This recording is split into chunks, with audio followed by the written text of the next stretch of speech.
So hello everyone, welcome back to new video. तो student, इस video में मैं आपके साथ डिस्कशन करूंगा कि सीसेब काउंसलिंग के लिए अपने को कौन कौन से डॉक्यूमेंट है उनका रिक्वायरमेंट है। क्योंकि स्टूडेंट, अपने को जोसा काउंसलिंग में क्या होता है, जब आप रजिस्ट्रेशन डन करते हो उसके बाद भी आप डॉक्यूमेंट सबमिट कर सकते हो। बट इस काउंसलिंग में अपने को क्या है, आपको कोई सीट मिल जाता है। उस सीट मिल जाने के बाद आपको यहाँ पर डॉक्यूमेंट वेरिफिकेशन होता है।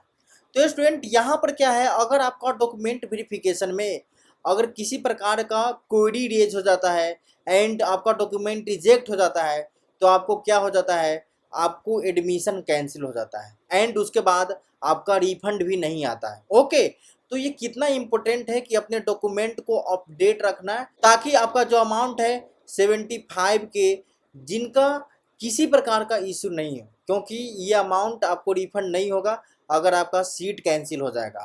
तो ओके, तो उसके बाद मैं आपको डिस्कशन करता हूँ कि कौन कौन से जो डॉक्यूमेंट है आपके लिए रिक्वायर्ड है सीसेब काउंसलिंग। एंड आप लोग कमेंट बॉक्स में ज़रूर मेंशन करना कि आपने सीसेब का काउंसलिंग चॉइस फिलिंग कैसे किया।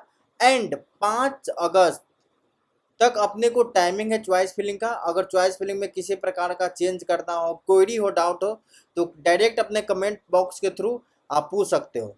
एंड ये वीडियो को क्या करना है स्टूडेंट, इस वीडियो को लाइक कर देना, चैनल को सब्सक्राइब कर देना।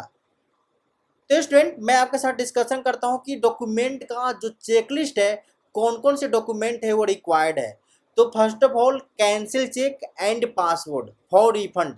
मान लीजिए कि आपको फर्स्ट राउंड में सीट मिला बट आपने सीट को विड्रॉल कर दिया, तो इस केस में आपको 5000 कट कर बाकी रिफंड आपके जो अकाउंट है, जिस अकाउंट से आपने पेमेंट किया उस अकाउंट में आ जाएगा। उसके लिए आपको क्या चाहिए, पासबुक या कैंसिल चेक आपको क्या करना है, अपडेट रखना है। उसके बाद है क्लास 10th का मार्कशीट। आपको जो इशू हुआ है उस मार्कशीट को क्या करना है, अपलोड करना है। क्लास 12th का मार्कशीट। स्टेट ऑफ एलिजिबिलिटी, मान लिए कि आपने जहाँ से 12th किया है उस स्टेट का आपको ये प्रूफ है। मान लिए कि आप बिहार से हैं एंड आपने पंजाब से 12th किया है, तो आपका स्टेट ऑफ एलिजिबिलिटी और स्टेट ऑफ प्रूफ आपको पंजाब हो जाएगा। ओके, उसके बाद अपने को मेडिकल सर्टिफिकेट, किसके लिए, जोसा और सीसे फॉर्मेट में आपको मेडिकल सर्टिफिकेट बनवाना है। कैटेगरी सर्टिफिकेट, जैसे ओबीसी हो तो OBC NCL, EWS, AC and ST. PWD certificate, यदि आप अप्लीकेबल हो तो पीडब्ल्यू सर्टिफिकेट भी आपको मांगा जाएगा। उसके बाद है एफिडेविट। मान लिए कि आपके फादर के नेम में किसी प्रकार का मिसमैच है या कुछ प्रकार का गलत है, तो आप एफिडेविट देकर तत्काल अपनी काम चला सकते हो। ओके स्टूडेंट, तो स्टूडेंट ये रहा अपने को डॉक्यूमेंट का फॉर्मेट सीसेब काउंसलिंग के लिए। आई होप आप इस वीडियो से सीखे होंगे कि आप डॉक्यूमेंट को अपडेट रखोगे, ताकि आप अपनी सीट ना गंवा बैठो, अपनी जो रुपया है, मनी है, उसको ना गंवा बैठो। ओके, तो स्टूडेंट ये वीडियो आपको लिए हेल्पफुल होगा, इसीलिए आप इस वीडियो को लाइक कर लो, चैनल को सब्सक्राइब कर लो।